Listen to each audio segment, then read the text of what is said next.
Today is my 40th birthday, and my wife was kind enough to buy us both tickets to come away to Iceland to celebrate together. But unfortunately, life happens and she had a death in the family and she couldn't join me in the end.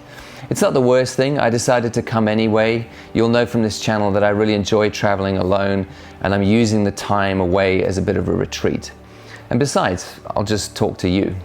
I've made it a tradition on birthdays, especially milestone ones like this one, to do a bit of a stock take and work out where things are at. To kind of look back over the last decade and work out how am I doing? What successes have I had? What mistakes have I made that I really need to learn from?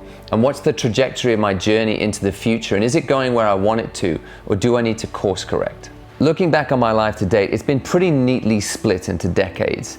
In my teens, you won't know this about me, but I wanted nothing more than to rehabilitate big cats back into the wild.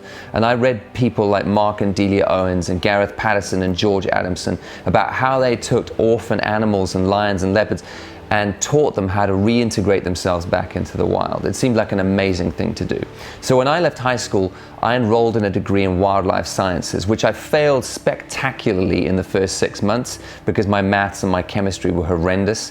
And that's when I had to move to a degree in psychology, and that's how I finished up. And then in my 20s, I started working for churches, and my 20s were getting ordained, and I think I worked for 7 churches all in all as a priest in South Africa. And that's what I felt I really wanted to do, and to start out with it worked really, really well, but unfortunately I started thinking for myself a lot and saying things that I felt I had to say if I had any intellectual integrity, and by the end I was told to stop saying those things or I would be fired. And of course I said I can't, and so I was fired. And that happened pretty much as I turned 30. And then I had a choice. And on the side of my church work in my 20s, to make ends meet, I've been doing photography and video work just to make sure I could pay the bills because the church didn't pay that well. And so at 30, I made the jump to being a full-time photographer. I think some people might look at that and say that my journey to date hasn't been very focused, that it's been very messy and all over the place. And obviously looking at it, I have to agree with you. But to be honest, there is no part of my story that I would exchange, and I don't feel like any of it has been wasted time. But I'll get to that in a minute.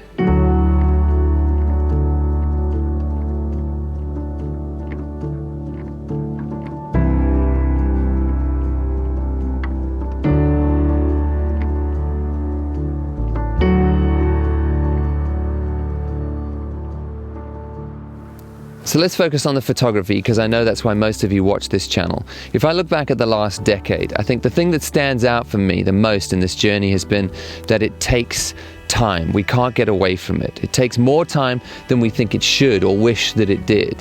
I was listening to a podcast the other day with Penn Jillette, who's one half of Penn and Teller. They're a famous magician duo out of the States. And he was saying that the reason he's good at what he does is because it means more to him than it does to us.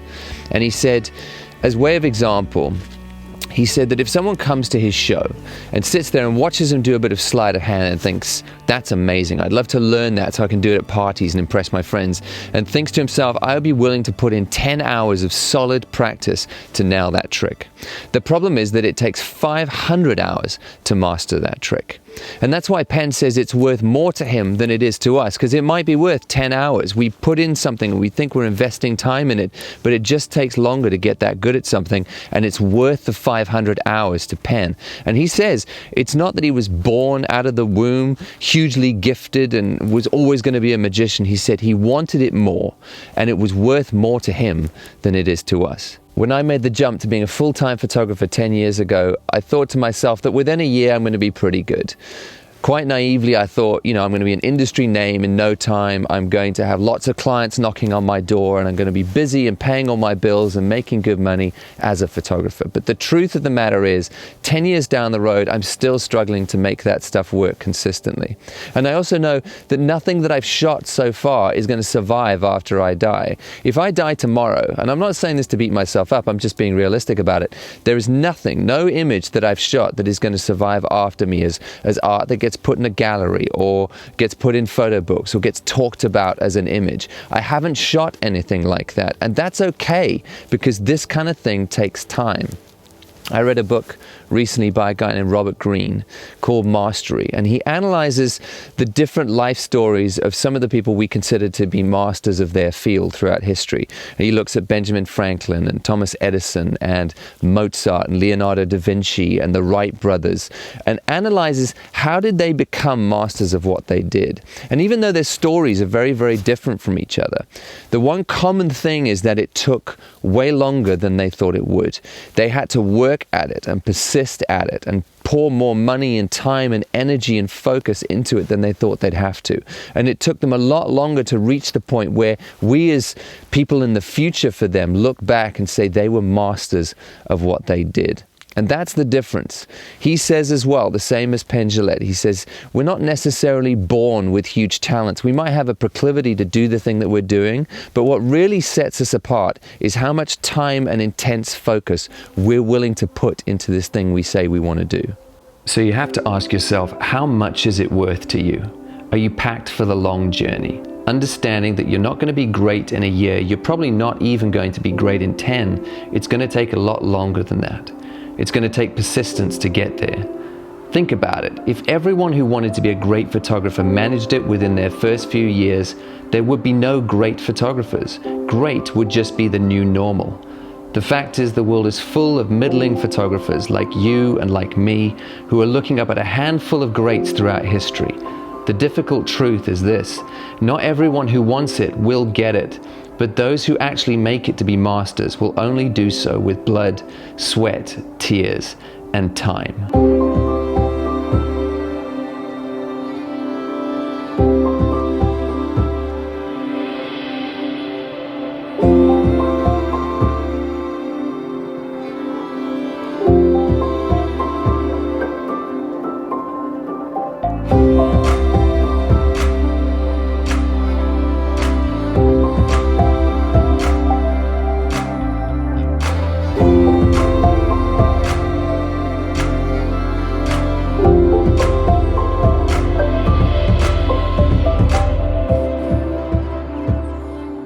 Something else I've learned is that our journeys are very rarely a straight line. They're often full of twists and turns and even dead ends that we have to pull out of and make another plan. And that's okay, because life is full of change, and I have to remind myself that even if I feel comfortable now, there might be more change around the corner. In fact, I kind of hope there is, and that things keep evolving and it doesn't just stay like this for the rest of my days. I want things to keep moving forward. If I sat down my 20-year-old self, I think I'd say be patient. And knowing myself at that age, I probably wouldn't have listened. But truth be told, I'm not living in the country I thought I'd be living in. I'm not doing the job I thought I'd be doing. But I can honestly say that at this point in my life, I feel more fulfilled with what I'm doing than I've ever done at any point in my life. And that's not to say that I've arrived and I should just ride it out from now on. I might get to 50 and I might not be a photographer or making films or any of this stuff. I might be, it might have evolved somehow, but who knows what will happen? And I have to be honest that I don't have control over that. All I can do is stay friends with change. You see, I don't think any stage of our life is a waste, even if it felt like a roadblock or a failure at the time. One of my favorite authors, Richard Rohr, uses this phrase, transcend and include. And I don't think it's his idea, but he uses it to talk about the fact that often in our lives, we'll hit stages where we outgrow the previous stage and we have to move on to something new. Or we hit a roadblock that is some sort of failure and we need to change direction and move on to something different. And in that moment, we have a choice. We can say, I just reject that portion of my life. I want a fresh start. I don't want to think about it again. It was painful and difficult, and I just want to have out with the old, in with the new, baby out with the bathwater. But he says, what if we take that stage, those things that felt like failures and the things that we've actually learned from, and included them into our stories and kept them with us? That we don't say, that portion of my life I hated, I just want to reject it, but we say, as difficult as it was, it's honed me and shaped me and made me into who I am today, and hopefully informs what I say to others, what I have to offer to others, and informs the art that I'm trying to produce. I mean, my journey's been full of failures. I've had to wait tables because photography just wasn't working for me for years and I had to pay the bills somehow. I've had rejection emails and rejection letters. I've been on interviews where I've been asked to leave because I definitely don't have the talent to be a proper photographer. But all of those things, as painful as they were, taught me things about myself, about other people, about this industry, about the things I need to work on in my photography in general, and they've all made me better. And I think it's made for a richer, more interesting story as well. I mean, how boring would my story be if it was in his teens, Sean wanted to be a great photographer, and then a year out of school he was a great photographer already, and then he was just a great photographer for the rest of his life. I kind of like my story now that was I want to rehabilitate lions, and then I want to be a priest, and these things just didn't work out, and then I was a photographer in my 30s, and then whatever this YouTube channel is becoming, and then whatever comes into the future, because I think that an up and down journey like that teaches you things about life, and it means that I can actually have a channel like this where I can hopefully inspire you and encourage you that as up and down as your life might be, it's not the end. It might give you a rich story which you can turn around and inspire and encourage others as well.